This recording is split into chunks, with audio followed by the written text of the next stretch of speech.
Bill Gates believed in his individual talents over that of a team until this happened.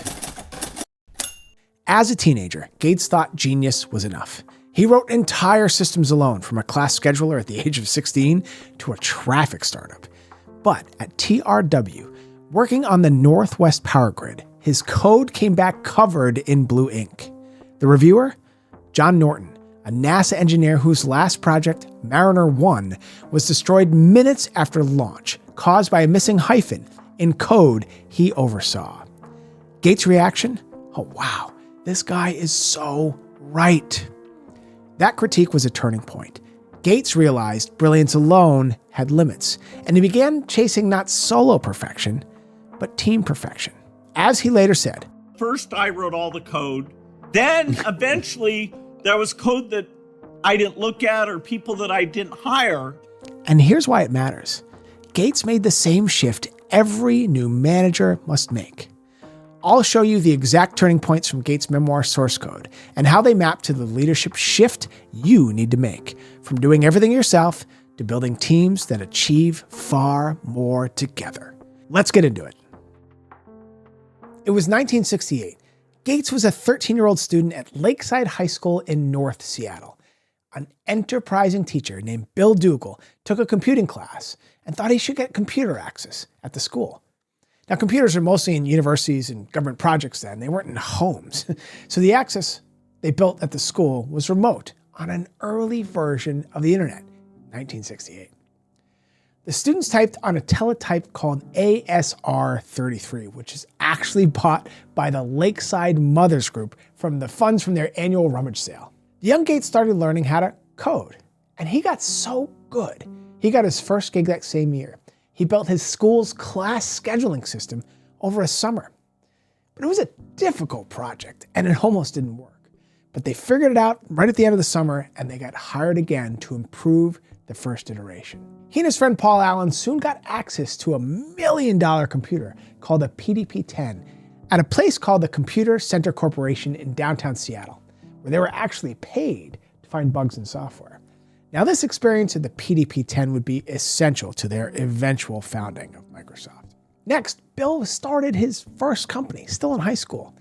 You know, you see those rubber tubes running across the road?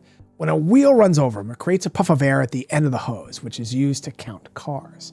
Today, those tubes send data straight into computers, but in the early 70s, they punched holes into paper tape. It worked, but the problem was turning that paper tape information back into man-readable data. It was a tedious manual process. So when Gates was 17, he co-founded a company called Trafodata with Paul Allen and an electrical engineering student at the University of Washington named Paul Gilbert. Together, they actually built a machine that could read those paper tapes. If you're watching on YouTube, here's a clip of it. So it would read those paper tapes and automatically translate them into reports, saving engineers countless of hours. And it worked, sort of. When the representative from King County came in to see the machine, it broke. Hardware is hard. Then Bill got his first real taste of a complex system.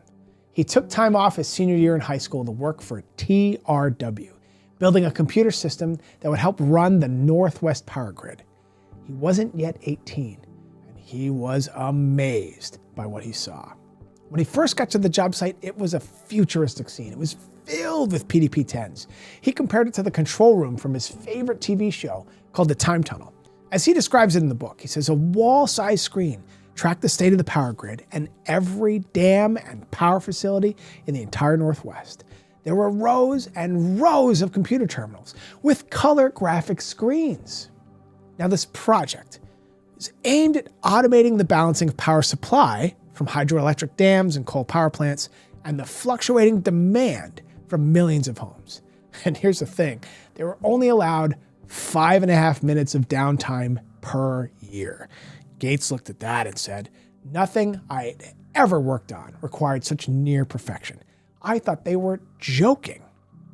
Now, up until that point, Gates thought invention was the work of a lone genius and that he was that genius.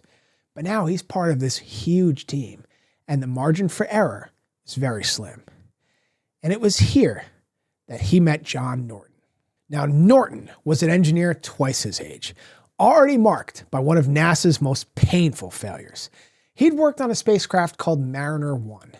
Mariner 1 was to travel to Venus and record data about its atmosphere, but just minutes after launch, NASA engineers had to press the self-destruct button because of errors in its guidance system, and an $18 million spacecraft was destroyed. Now, the cause of this guidance system failure? There was a missing hyphen in some software code. Software code John Norton had supervised.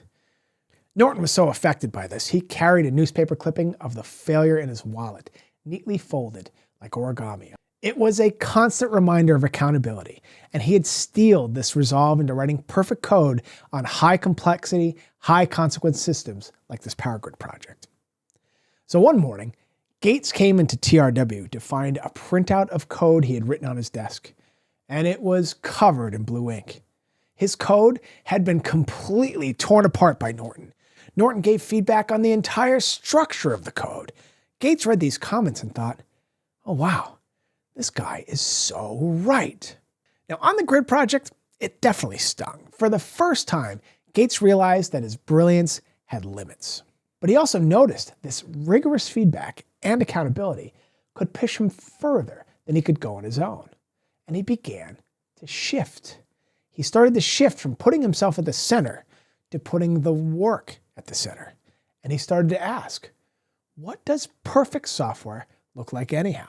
Now at Harvard, the myth of the lone genius cracked further. Gates had been one of the smartest kids in his hometown, but he was also a big fish in a small pond. Now here at Harvard, that was actually the biography of every single student. Every student was the best person at math they'd ever met. And now they're all in the same lecture hall, struggling in Math 55 together. There was so much more to learn than any of them had ever anticipated. Gates wasn't the standout anymore. And if pure brilliance didn't separate him from the pack, something else would have to. Paul Allen soon followed Gates to Boston to work at Honeywell. While he was there, Paul devoured computer magazines.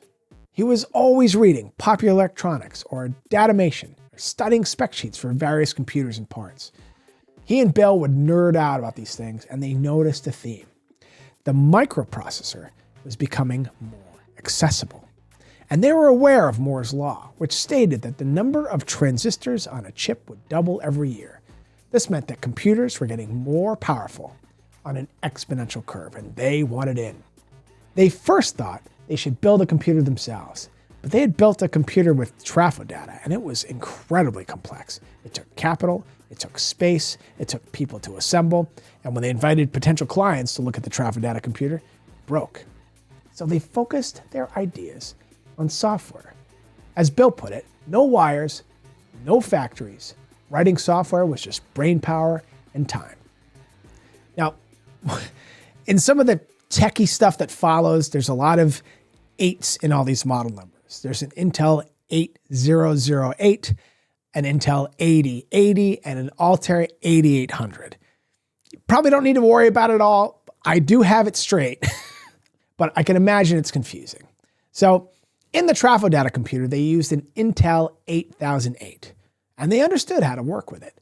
But when the Intel 8080 came out, they were jazzed by the specs. Bill told Paul to keep an eye out for someone who would develop a computer with an 8080 inside of it.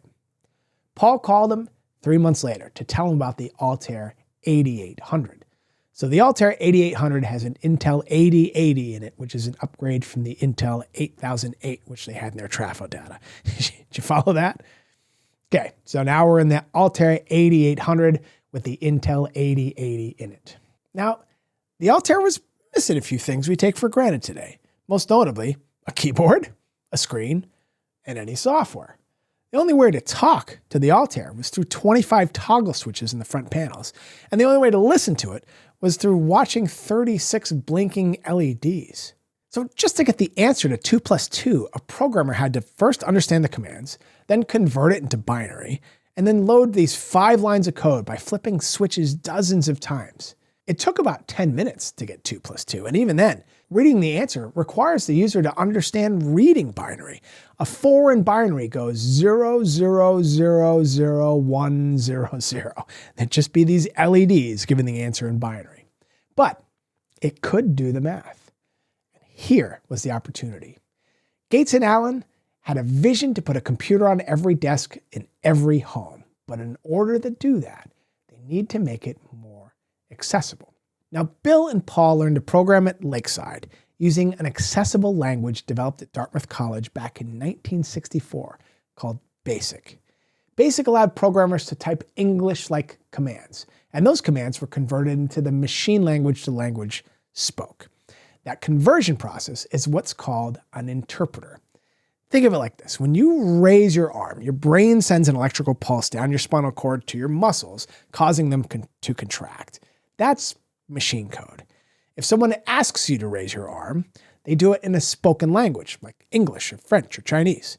You hear the words, your brain translates them into electrical pulses, and your arm moves. So the spoken language is like BASIC. The electrical pulses are like machine language, and your brain doing the translation is the interpreter. Now, each processor spoke its own machine language. A basic interpreter for one processor would not work on another. It's really just like an app for an iPhone doesn't run on an Android. Each platform needs its own version. So they made a bet that the Altair 8800 would take off, and they decided they should build an interpreter. They would call it Altair Basic. But first, they called MITS, the maker of the Altair. They told the MITS president, Ed Roberts, they already had a BASIC for the Altair. Ed told him he had received many such calls, and the first to build it will get the order. So they were off to the races, and they did so without ever touching an Altair themselves. Now, as it turns out, both parties were hedging their bets. Gates and Allen had not yet built Altair Basic, though they said they had, and MITS had also not yet built a fully working Altair 8800, although it was on the cover of Popular Electronics. In the Trafo data days, Paul figured out how to program that $1 million computer called the PDP-10 to pretend it was a $360 Intel 8008. So once again, Paul studied the manuals for the Altair and its new 8080 microprocessor, and he created an emulator on the PDP-10 at Harvard's Aiken lab, just like he'd done at CCC in the Trafo data days. And Bill started writing the code, which he ran on the emulator that Allen built. And he wrote the code for Altair Basic. Now, Gates and Allen were very open. They would discuss their work wherever they were. They talked about it in the lab. They talked about it in the cafeteria. And one day, they were discussing the importance of handling floating point math. Big numbers need to be handled in a certain way, so do decimals, I guess. And they also needed to be first to have a basic interpreter for the Altair. This was a race. But they were worried about the floating point math. This would be tedious, it would be time-consuming. But without it, a popular game like Lunar Lander, which they had learned to code at Lakeside, would just never work. Now there's another student at the table. He's a freshman math major from Wisconsin named Monty Davidoff, and he spoke up. He said, "I've done that." Gates quizzed him for hours. He was convinced and enthralled, and he brought him aboard. As Gates later admitted in source code, he says, "My view at the time was that advances in the world sprang from individuals. I pictured the proverbial lone genius, the solo scientist working tirelessly in their field, pushing themselves until they had a breakthrough. My solo scientist view of the world was grist for an on and off debate with Paul. He saw the world advancing through collaboration, in which teams of smart people pulled together towards a common goal. Where I saw Einstein as the model, he saw the Manhattan Project, which had like 180,000 people working on it." Both views were simplistic, though in time, his would define both of our futures. So Gates, Allen, and Davidoff worked on the BASIC on the PDP-10 in Harvard's Aiken lab every night for 6 weeks.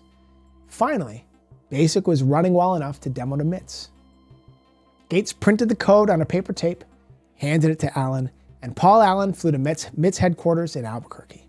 On the way, Allen actually realized they'd forgotten this thing called a bootstrapping loader, which tells the Altair to load the BASIC into memory so it'll actually work. So Paul wrote that on the plane, pencil and paper. He arrived in Albuquerque. MITS greeted him with an Altair 8080, the first he had ever seen. Paul programmed his bootstrap loader into the machine using the switches in the front panel, which took like 20 minutes. Then he loaded BASIC into the machine with the paper tape reader, which took about 7 minutes.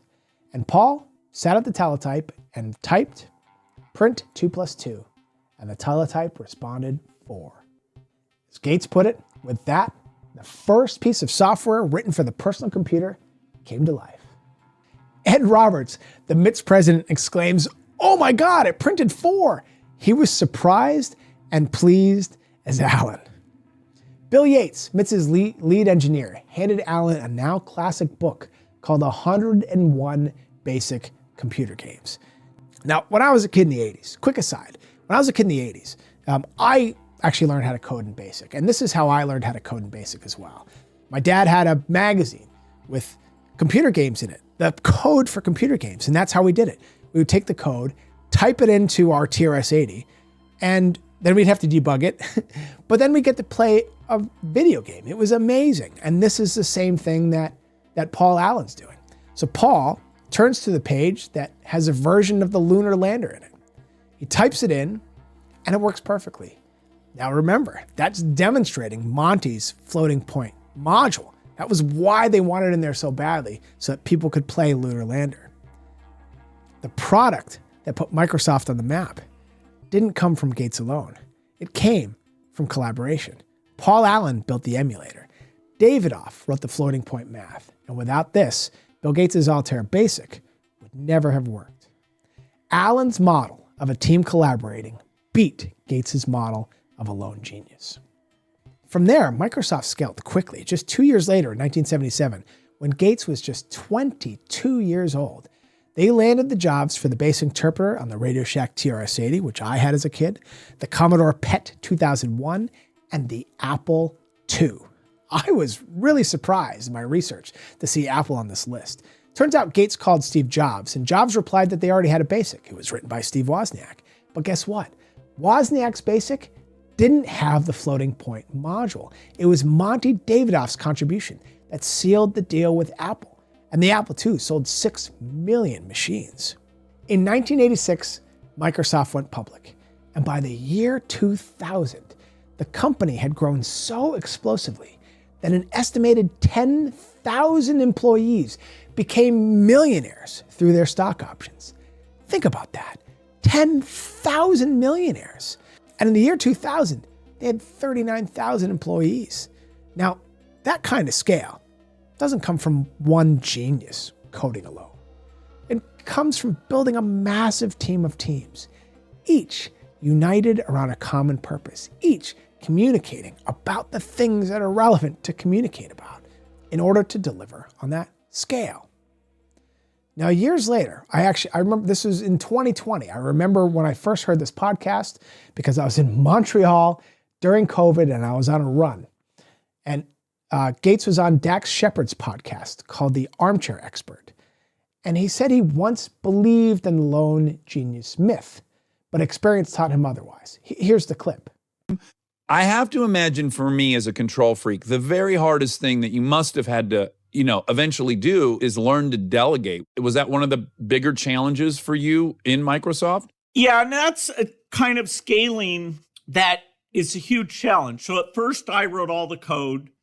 Then I hired all the people who wrote the code and I looked at the code. Then eventually there was code that I didn't look at or people that I didn't hire. And of course, the average quality per person is kind of going down. But the ability to have big impact is going up. And so that idea that a large company is imperfect in many ways, and yet it's the way to get out to the entire world and bring in all these mix of skills, most people don't make that transition. And, there are times where you go, oh my God, I just want to write the code myself. The famous thing I'd always say is, I could have come in and written that over the weekend. Well, eventually I couldn't. The individual contributor and the orchestrating an organization, those aren't often found together because there's a certain contradiction to that craftsman. The shift was complete. The boy who thought he could do it all alone became the leader who built an empire of teams, a company of 228,000 people today. Gates admitted it himself. The hardest shift he ever made was moving from being a craftsman who could do everything himself to orchestrating an organization that could reach the world. That's the same shift every new leader must make. And every job you have from now on, is a manager job. A CEO is a manager, just like a first-line leader. Make the shift now while the stakes are still low. Bill Gates' story mimics the arc that every new leader faces. We start by relying on our own skills because that's what got us here. But the real shift is moving from solo brilliance to building and trusting teams. Solo brilliance does spark invention, but teams sustain it. So let me ask you, when was your humbling moment? The one that showed you couldn't do it alone. What were the hardest bits? It took me years to build my framework. Getting aligned on a common goal, having transparent processes that facilitate focus and execution. Psychological safety that took me so long to understand, but now it's so easy. And cohesion with the team, which facilitates trust. If you want more leadership lessons told through real stories, hit subscribe. I've got more coming soon.